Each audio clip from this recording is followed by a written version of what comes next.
O Islã, primeira parte.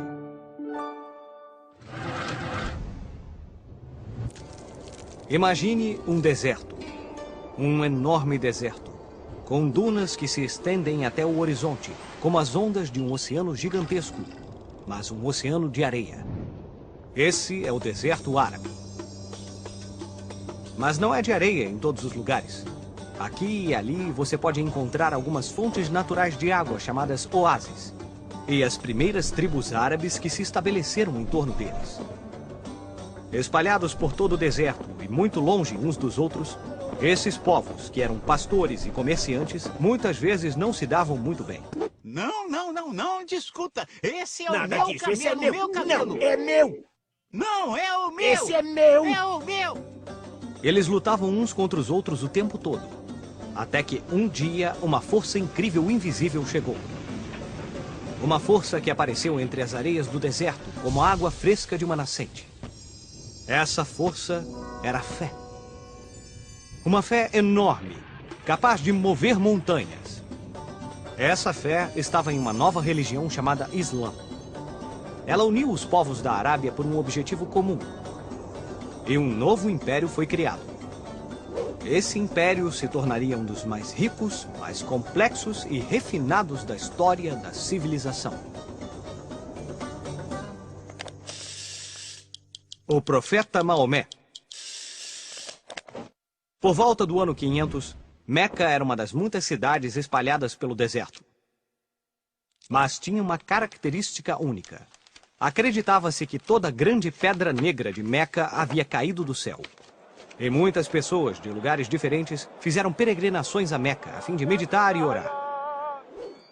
No ano 570, Maomé nasceu em Meca. Era filho de um comerciante humilde. Como seu pai morreu quando ele era muito jovem, ele foi criado por um tio, trabalhando como comerciante e pastor. Maomé gostava de todas as pessoas que faziam peregrinações para sua cidade e conversava com elas durante horas.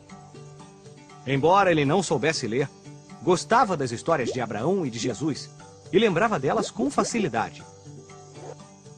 Uma noite, quando Maomé tinha 40 anos, estava meditando em uma caverna no Monte Hira e teve uma visão do arcanjo Gabriel.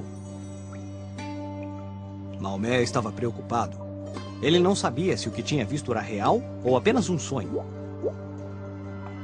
Depois de algum tempo, o arcanjo apareceu novamente e disse: Não é Deus sem Alá, e Maomé é o seu profeta. O arcanjo então passou a ele 6.232 versos sagrados e deu-lhe a responsabilidade de difundi-los e garantir que estas novas leis fossem seguidas em todo o mundo. Ao fazer isso, Maomé iria salvar a humanidade do inferno. Foi assim que se tornou o profeta de Alá, o único Deus e Criador de todas as coisas. E foi assim, como os judeus e os cristãos, que os árabes também começaram a acreditar em um único Deus. Maomé ensinou a grandeza de Deus e rejeitou a adoração de ídolos de pedra. Muitos começaram a seguir seus ensinamentos. Enquanto crescia o número de pessoas que vinham visitá-lo, menos pessoas faziam oferendas ao famoso santuário da Pedra Negra. E os líderes locais não gostaram nada disso. Maomé e seus seguidores foram ameaçados e perseguidos. E no ano 622, Maomé teve de fugir para a cidade de Medina, onde se escondeu por muitos anos.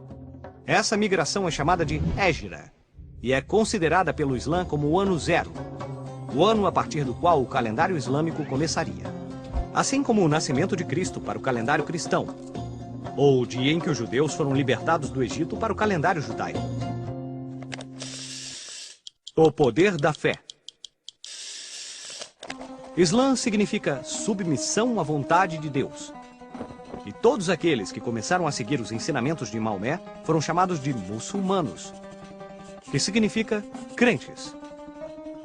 O Islã é baseado no Alcorão, livro sagrado que contém os ensinamentos que o arcanjo Gabriel ditou a Maomé. O comando principal que Maomé deu aos seus seguidores foi de espalhar a fé por todos os cantos da terra. Os muçulmanos também acreditavam na vida após a morte, um paraíso para onde os verdadeiros seguidores da fé iriam depois que morressem.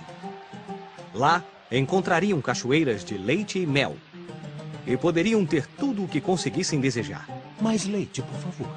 Cara, gostei. Esse lugar devia ser o máximo. A fé que pregava Maomé tornou-se tão forte como o ferro. Depois de viver durante 7 anos em Medina, o profeta conseguiu recrutar milhares de seguidores para formar um exército poderoso. No ano 630, Maomé atacou Meca, derrotou os velhos sacerdotes que o haviam expulsado e assumiu o controle da cidade. Depois da conquista de Meca, a cidade onde ficava a casa de Maomé tornou-se o centro sagrado para os seguidores do Islã, e ainda é assim até hoje. Após a morte do profeta Maomé no ano 632, a religião islâmica serviria como a força motriz para unir todas as cidades e vilas na Península Arábica. Os muçulmanos, em seguida, partiram para conquistar um território enorme, formando um império que, em menos de uma centena de anos, ia da Espanha até a Índia. Bazares e mesquitas. A mesquita era o principal centro religioso da cidade. Eram grandes edifícios com torres muito altas. Não importa em que parte do mundo uma mesquita é construída, ela sempre está voltada para a cidade de Meca, para que os fiéis possam rezar nessa direção todos os dias de suas vidas. Uma das primeiras mesquitas foi a da cidade de Damasco, construída sobre as ruínas de um templo cristão. Essa mesquita serviu de modelo para todas as outras. As cidades na Península Arábica foram se organizando em torno da mesquita e do bazar. O bazar era um enorme mercado onde se poderia comprar qualquer coisa, desde frutas e temperos a tapetes muito bonitos. Será que você tem um que combine com meu casaco? O bazar era como uma pequena cidade dentro da cidade. Um local para comprar e vender, cheio de mercadorias surpreendentes, cores e cheiros. Mas não era apenas para comprar e vender. As pessoas se reuniam ali para discutir religião, política e, naturalmente, argumentar sobre os negócios. Todas as ruas da cidade começavam no bazar e iam até a periferia, fazendo com que o bazar fosse o coração de cada cidade. Vamos usar nossa bússola do tempo para ver o que estava acontecendo em outros lugares do mundo nessa mesma época. Vamos dar uma olhadinha mais de perto na expansão do mundo árabe para a Europa. Os exércitos muçulmanos saíam da Península Arábica e iam conquistando terras na África e na Península Ibérica.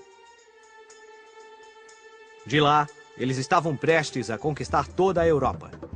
Os exércitos árabes pareciam invencíveis. A determinação e os soldados bem disciplinados derrotavam todos os povos contra quem lutavam. Mas em 732, houve uma batalha crucial que parou seu avanço na Europa Ocidental. E esta foi a Batalha de Poitiers. Os árabes lutaram contra o exército dos francos durante 6 dias inteiros, sem interrupção. Então, no 7º dia, a situação mudou. O exército muçulmano tinha tropas de cavalaria poderosas, vestidas com armaduras, enquanto as tropas dos francos eram, em sua maioria, soldados de infantaria com espadas, lanças e escudos. Apesar dessa desvantagem, os francos tinham um grande comandante, Carlos. Carlos conseguiu colocar alguns membros do seu exército atrás das tropas árabes e finalmente as derrotou. Devido a isso, ganhou o apelido de Carlos Martel, que significa martelo. O neto de Carlos Martel foi nomeado Carlos Magno. Carlos Magno estabeleceu uma aliança estratégica com o Papa que governava o Vaticano e o nomeou protetor da Igreja de Roma. Armado com esse título e com sua fé cristã, Carlos Magno partiu para uma série de conquistas. Criou um vasto império que regia toda a Europa Ocidental, com total apoio do Vaticano.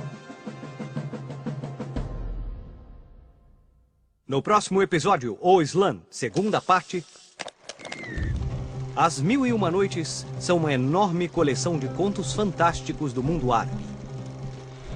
São encantadores contos de princesas se apaixonando por intrépidos aventureiros. Gênios que são capazes de realizar desejos, tapetes voadores, piratas lendários, fortunas estranhas e conquistas magníficas.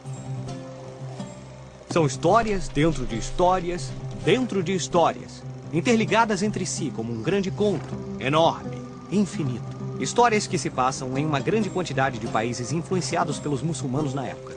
Arábia, Pérsia, Egito, Índia, até mesmo a China. O quê? Histórias dentro de histórias?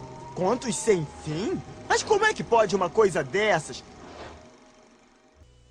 No último episódio de Grandes Civilizações, Maomé atacou Meca, derrotou os velhos sacerdotes que o haviam expulsado e assumiu o controle da cidade. Depois da conquista de Meca, a cidade onde ficava a casa de Maomé tornou-se o centro sagrado para os seguidores do Islã, e ainda é assim até hoje. Após a morte do profeta Maomé no ano 632, a religião islâmica serviria como a força motriz para unir todas as cidades e vilas na Península Arábica. Os muçulmanos, em seguida, partiram para conquistar um território enorme, formando um império que, em menos de uma centena de anos, ia da Espanha até a Índia.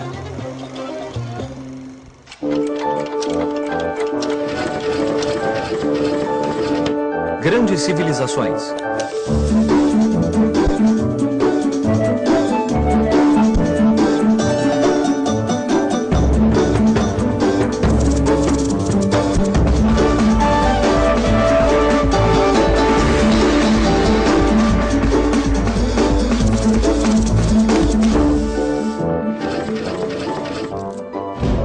O Islã, segunda parte. O grande Império Islâmico era governado por califas, palavra que significa sucessor do mensageiro de Deus. Eles eram os herdeiros legítimos do poder do profeta Maomé. Sob seu comando estavam os emires, que eram os governadores de grandes territórios. Mais tarde, eles seriam reinos independentes, governados por lendários sultões do Oriente. As casas desses muçulmanos refletiam suas vidas simples no deserto, sem nenhuma decoração e com muito pouco conforto. Homens e mulheres viviam quase que completamente separados uns dos outros, e um homem podia ter até 4 esposas. Normalmente, as mulheres viviam em uma área separada da casa chamada harém. As lendas falam de sultões muito poderosos que tinham haréns com centenas de mulheres. Quanto maior o harém, maior o poder do sultão. Uma cultura refinada. O Império Islâmico também marcou um período de grande esplendor. Entre os anos 750 e 1258, o Império era governado pelos Abássidas, que eram descendentes diretos do grande profeta Maomé. Eles transferiram a capital do Império de Meca para Bagdá, no Iraque de hoje. Durante esse período, os muçulmanos estavam governando um reino com muitas culturas diferentes entre a Espanha e a Índia. Eles absorveram conhecimentos de cada cultura e aprenderam muitos estilos diferentes de arte e arquitetura. Foram melhorando e expandindo essas ideias, constituindo estilos próprios. Nossa, eles aprenderam muito! É verdade. Por exemplo, arabesco é um estilo de arte feita de milhares e milhares de formas geométricas interligadas e era usado para decorar templos e palácios luxuosos. Os muçulmanos nunca representavam pessoas, porque sua religião não permitia a adoração de imagens. Os espanhóis apreciaram esse estilo arabesco e começaram a imitá-lo em suas próprias igrejas e castelos. Estas duas culturas estabeleceram um intercâmbio de conhecimentos, e ainda hoje existem algumas palavras em espanhol e em português que vêm do árabe. Os números. Muitos anos antes de o Ocidente ter a experiência do renascimento da cultura antiga, os árabes já estavam estudando os filósofos gregos. Inspirados por esses grandes pensadores, eles começaram a estudar o mundo natural e a aprender os princípios da ciência. Somos gratos aos árabes pelo avanço dos estudos em química, física e astronomia, e eles ainda desenvolveram a álgebra. Então, os árabes inventaram a álgebra? Isso mesmo. E o nome álgebra vem de uma palavra árabe. Também devemos agradecer aos árabes por sua forma simples e eficiente de expressar os números. Eles inventaram uma nova forma de agrupamento de números em unidades, dezenas, centenas e assim por diante. Eles deram a cada número seu próprio valor. Por exemplo, 1, 2, 3... mas também deram a eles um valor dependendo de sua posição. Quando 1 está antes do 2, então quer dizer que é uma dezena. E o 2 seria somado, obtendo então o número 12. Essa maneira de escrever os números e atribuir valores a eles é tão prática e eficaz que todas as sociedades no mundo inteiro a utilizam até hoje. E isso nós devemos ao gênio árabe. Puxa, eles eram inteligentes. As Mil e Uma Noites. As Mil e Uma Noites são uma enorme coleção de contos fantásticos do mundo árabe. São encantadores contos de princesas se apaixonando por intrépidos aventureiros. Gênios que são capazes de realizar desejos, tapetes voadores, piratas lendários, fortunas estranhas e conquistas magníficas. São histórias dentro de histórias, dentro de histórias, interligadas entre si como um grande conto, enorme, infinito. Histórias que se passam em uma grande quantidade de países influenciados pelos muçulmanos na época. Arábia, Pérsia, Egito, Índia, até mesmo a China. O quê? Histórias dentro de histórias? Contos sem fim? Mas como é que pode uma coisa dessas? Bem, a primeira história desse livro explica que havia um sultão chamado Shahryar que estava com raiva porque sua esposa o havia traído e lhe ordenou que ela fosse condenada à morte. Como ele foi magoado por conta do amor, não poderia mais confiar em mulheres. Então ele ordenou que seu vizir trouxesse uma nova esposa ao seu quarto todas as noites. E depois ela seria executada na manhã seguinte. Foi então que Sherazade, a filha do vizir, veio com um plano para evitar mais mortes. Ela se ofereceu para o sultão, sabendo que fazendo isso estaria condenada a morrer logo que a noite acabasse. Durante toda a noite, Sherazade encantou o sultão com uma história maravilhosa. Mas logo antes do amanhecer, ela prometeu continuar a história na noite seguinte. Na noite seguinte, ela ligou a história anterior ao início de outra. E assim, dessa forma, ela conseguiu captar a atenção do sultão por 1001 noites. Nossa! Finalmente, o sultão poupou sua vida e a libertou. Muitas destas histórias ainda são populares até hoje. Aladim e a Lâmpada Mágica, Simba, o Marujo e Ali Babá e os 40 Ladrões. Todas são da coleção 1001 Noites. A influência do Islã. Ao longo dos séculos, o grande Império Islâmico começou a desmoronar lentamente. E em 1258, a cidade de Bagdá foi atacada e destruída pelos mongóis, sob o comando de Hulagu, o neto de Gengis Khan. Outros grupos muçulmanos conseguiram formar novos impérios, como os Fatímidas, no norte da África, e os turcos otomanos, no Oriente Médio. Reinos muçulmanos existiram na Península Ibérica até 1492, mesmo ano em que Colombo chegou à América. Mas eles foram expulsos da Espanha pelos reis católicos. De desertos áridos a palácios luxuosos, a história cativante do Islã mostra o quão forte o poder da fé pode ser. O profeta Maomé disse que a fé pode mover montanhas. Bem, certamente ele tinha razão.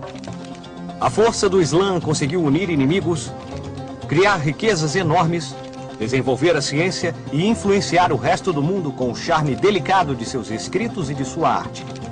Hoje, milhões e milhões de seguidores rezam 5 vezes por dia olhando para Meca e fazem uma peregrinação à cidade pelo menos uma vez em suas vidas. Isso mostra que a chama ardente da sua fé não desapareceu e não vai desaparecer. Vamos usar nossa bússola do tempo para ver o que estava acontecendo nos outros lugares do mundo nessa mesma época. O que estava acontecendo na Europa enquanto o grande império muçulmano estava atingindo seu maior esplendor? Naquela época, a Europa estava mergulhada em trevas. Trevas? Por acaso alguém apagou as luzes? Não, Pipo. Não era uma escuridão real, mas a escuridão que resulta da falta de luz do conhecimento. Por volta do século X depois de Cristo, muitos reis e cavaleiros na Europa tinham perdido o interesse pelo conhecimento. A maioria das pessoas não sabia ler nem escrever, eram muito supersticiosas e cuidavam apenas de suas rigorosas práticas religiosas. Por essa razão, muitas pessoas pensam que a Idade Média foi um período de trevas, como um porão escuro no qual os humanos permaneceram escondidos e só saíram novamente para a luz em torno do ano 1500, quando renasceram as ideias clássicas que fizeram a antiguidade greco-romana tão brilhante. Em contrapartida, durante a Idade Média, os muçulmanos estavam aprendendo sobre outras culturas e sobre o mundo que os rodeava. Estavam também fazendo avanços na ciência e na criação de belas artes.